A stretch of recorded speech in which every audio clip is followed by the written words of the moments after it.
कबीरदास का एक दोहा है, निंदक नियरे राखिए आंगन कुटी छवाए, बिन पानी साबुन बिना निर्मल भये सुहाए। ये दोहा कबीरदास जी ने लिखा है।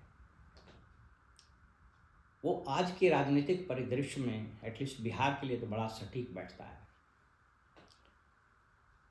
दो सलाहकार की मंडली ने नीतीश कुमार और तेजस्वी नेता विरोधी दल, ये दोनों की लुटिया डुबोने में कोई कसर नहीं छोड़ा।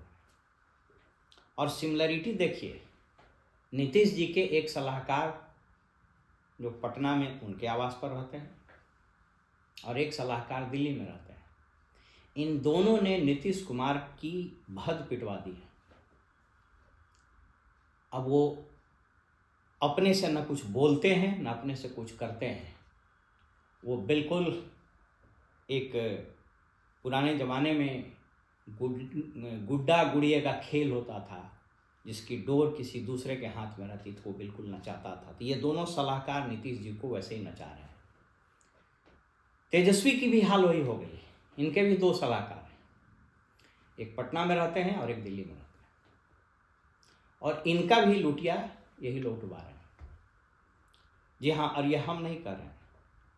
विगत 6-7 महीने 8 महीने का अगर आप न्यूज़ का एनालिसिस कीजिएगा, विवेचना कीजिएगा, तो पाइएगा कि नीतीश के निरंतर हो रहे अवसान में इन्हीं दोनों सलाहकार की अहम भूमिका है। और जिस तरह से तेजस्वी का 15 में उदय हुआ था और पूरा बिहार खास करके युवा उनके साथ खड़ा दिख रहा था और लोगों को एक नई उम्मीद की किरण और राष्ट्रीय जनता दल को एक नया नेतृत्व, एक उभरता हुआ युवा चेहरा मिला था, इसने लोगों में आस जगा दी थी।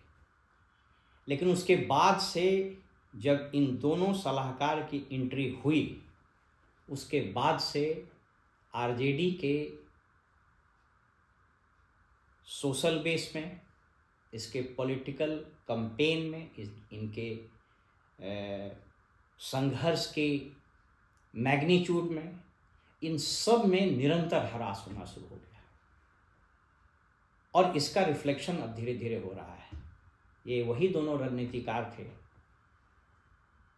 जिनके विषय में लास्ट जब सत्ता परिवर्तन के बाद विश्वास मत प्राप्त होने की रणनीति बन रही थी, मेरी कई अनौपचारिक बात हुई विधायकों से, जिसमें सत्ता पक्ष के कई एक नेता भी थे, कुछ विपक्ष के आरजेडी के भी नेता और विधायक लोग थे। उन्होंने कहा कि इन्हीं दोनों रणनीतिकारों ने तेजस्वी की लुटिया डुबो दी है। इसीलिए मैंने कहा कि निंदक नियर राखी आंगन कुटी छवाए। समस्या ये है आज के तारीख में कि अगर कोई सलाहकार कड़वी बात कह दे, कोई तथ्य आपके पास रख दे जो आपका कर्ण प्रिय नहीं हो, जो आपको सुनने में अच्छा नहीं लगे, तो अक्सर नेता वैसे सलाहकार, वैसे शुभचिंतक को किनारे लगा देते हैं। विदुर जी ने एक बार धृतराष्ट्र की सभा में कहा था कि हे महाराज, जब राजा को उसके मंत्री झूठ बोलने लगे और उनकी कर्ण प्रिय बात करने लगे, तो समझ लेना चाहिए कि उस राज्य के पतन की प्रक्रिया का प्रारंभ हो गया है।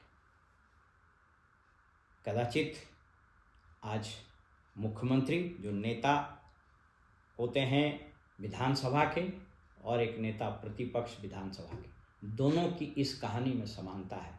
दोनों अपने एक जोड़े सलाहकार और रणनीतिकार के चलते निरंतर अवसान की ओर जा रहे हैं। फिलहाल में इजाज़त दीजिए और आप देखते रहिए वॉइस ऑफ इंडिया।